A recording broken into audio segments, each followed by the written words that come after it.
साथियों, मैं डॉक्टर रितु सिंह।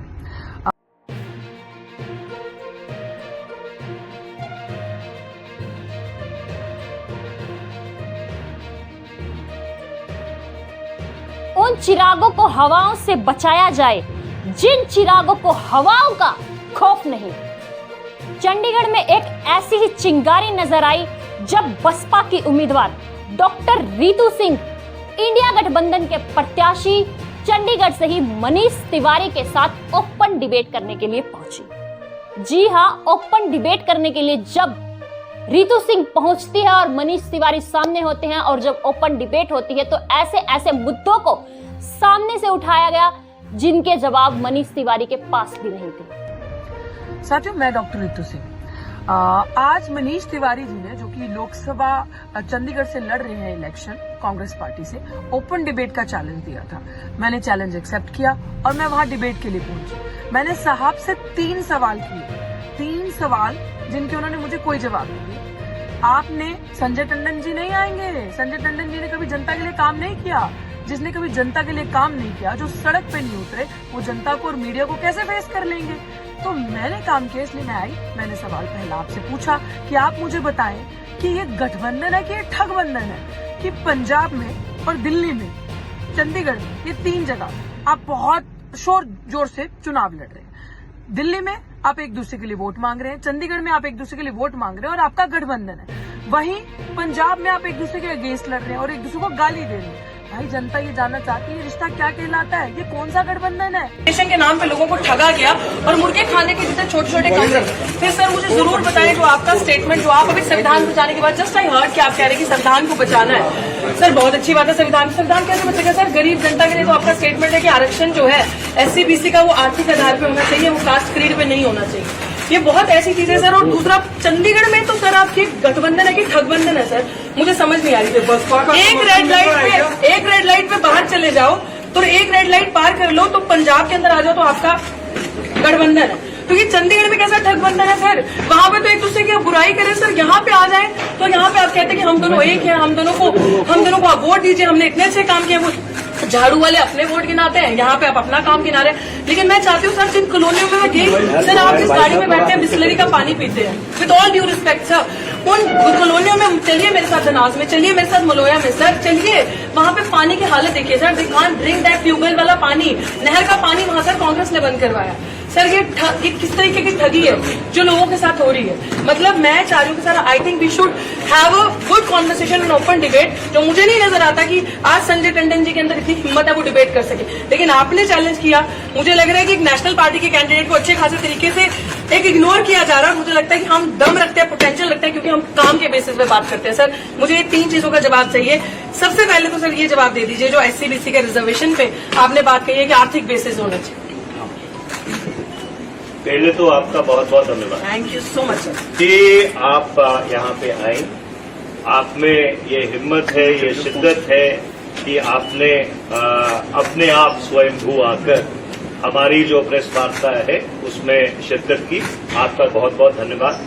मुझे अखबार में पता लगा कि शायद जब आपको तोला जा रहा था तो कंडा आपके सिर पे गिर गया था, तो मैं आशा करता हूं कि आप पूरी तरह से स्वस्थ हो। तीसरी बात मैं आपको कहना चाहता हूं, देखिए संविधान में शेड्यूल्ड कास्ट और शेड्यूल्ड ट्राइब्स का जो आरक्षण है वो संविधान ने सुनिश्चित किया। उसके बाद जो OBC का आरक्षण है वो एक ऑफिस मेमोरेंडम 1990 में विश्वनाथ, मैंने आपको इंटरप्ट नहीं किया, 1990 में विश्वनाथ प्रताप सिंह जी की सरकार ने निकाला। उसका संशोधन करके 1991 में जब डॉक्टर नरसिम्हा की सरकार आई, आप तो शायद दिल्ली विश्वविद्यालय में प्रोफेसर भी हैं तो आप जानती होंगी कि उसका अनुमोदन करके PV नरसिम्हा जी की सरकार ने उसको निकाला। और उसके बाद वो मामला सुप्रीम कोर्ट में था और 1993 में सुप्रीम कोर्ट ने उसके ऊपर मोहर लगाई और जो OBC का आरक्षण है 27% उसको अप्रूव किया। इसके अलावा कई ऐसे प्रदेश हैं हिंदुस्तान में जहां पे जो आरक्षण है वो 49% से ज्यादा है।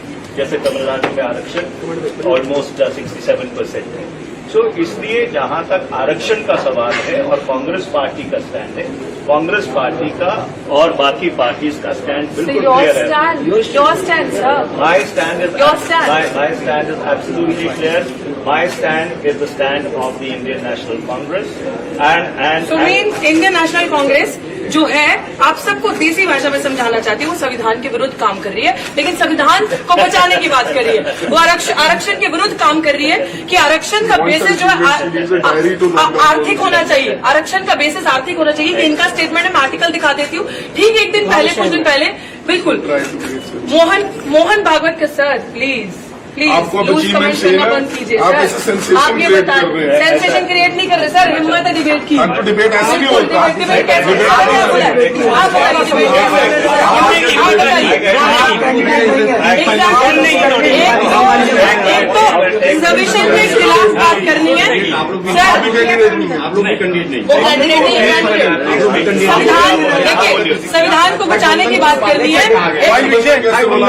बिल्कुल गठबंधन नहीं, गठबंधन नहीं,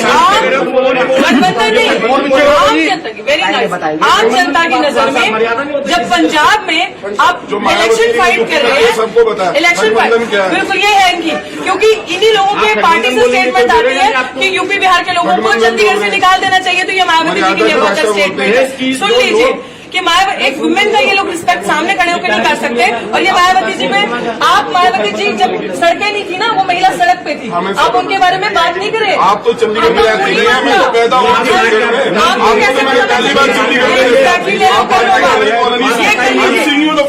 वेरी नाइस, ये लोग चंडीगढ़ में रहते हैं, लेकिन चंडीगढ़ की ये लोग चंडीगढ़ के 110 सेक्टर में रहते हैं, चंडीगढ़ की कॉलोनी में नहीं रहते, चंडीगढ़ की बस्तियों में ये लोग नहीं रहते। ये लोग, इन लोगों ने हमें देखा अभी, ये लोग गठबंधन की बातें करते हैं, लेकिन एक्चुअली अगर हम ठगबंधन इसको कह रहे हैं तो दर्द हो रहा है, because they have never worked, colonies में, बस्तीज में काम नहीं किया है। तो अभी सिचुएशन ये है कि बहनजी पे टिप्पणी करना,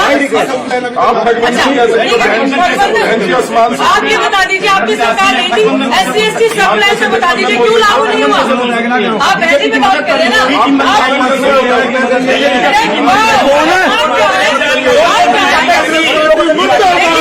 इनके पास कुछ नहीं है। अब हम बीजेपी की बी टीम बता देंगे ये काम में गठबंधन, जनता को ठगना, जनता के लिए काम नहीं करना, कॉलोनियों, ये लोग चंडीगढ़ 1 से 10 सेक्टर का दिखाते हैं, ये लोग बस्तियों का चंडीगढ़ नहीं दिखाते। जो चंडीगढ़ कॉलोनीज में बस्तियों में बसता है, डंपिंग जोन खाली बीजेपी की देनी थी, कांग्रेस की देन भी थी, और दोनों ही एक थाली के चट्टे पट्टे हैं। दोनों ने गरीबों के लिए कुछ नहीं किया। अब गरीबों के लिए मात्र एक आरक्षण ऐसी चीज थी जिनका उनके साथ अपलिफ्टमेंट हो सकता है। वो सोशली ऑप्रेस्ड, जो बैकवर्ड रह गए, जिनका सदियों से अत्याचार हुआ, जिनके साथ जिनका शोषण हुआ, उनको एक ऊपर उठने के लिए मात्र एक अपॉर्चुनिटी मिली। ये कह रहे हैं कि कांग्रेस का स्टैंड है, इट मीन्स कांग्रेस का स्टैंड एंटी रिजर्वेशन स्टैंड है, कांग्रेस का स्टैंड दलितों के खिलाफ है, कांग्रेस का स्टैंड बैकवर्ड समाज के खिलाफ है।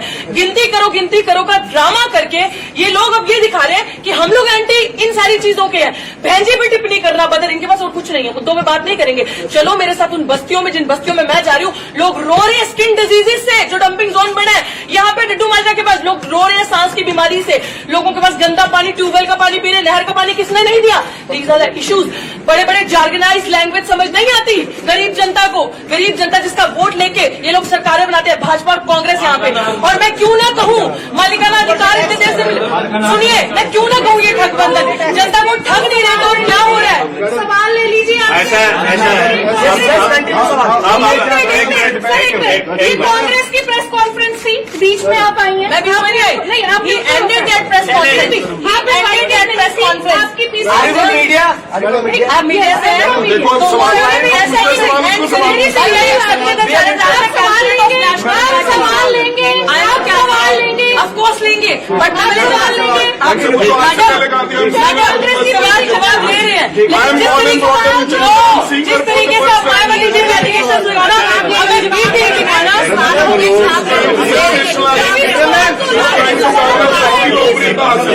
5,000 वोट मिलेंगे।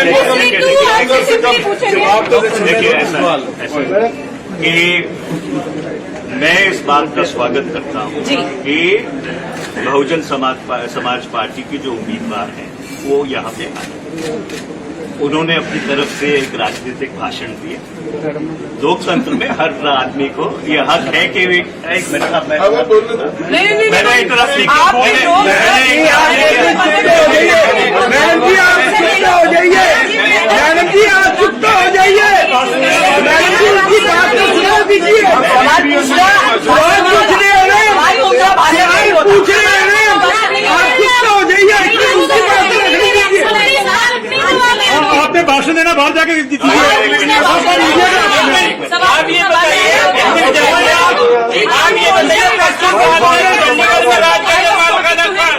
कांग्रेस बताइए कहाँ मालिकाना देके गई है, बीजेपी देके गई है, चैलेंजिंग पार्टी बताइए जवाब दीजिए, एरिया वाले बताइए।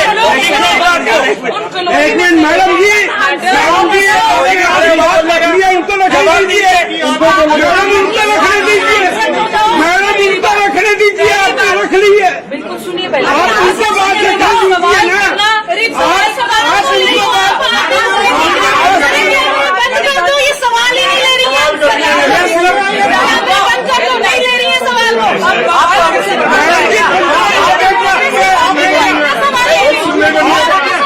सुनिए सुनिए लेकिन आंसर तो लेने मोबाइल पाइप आ जाओ।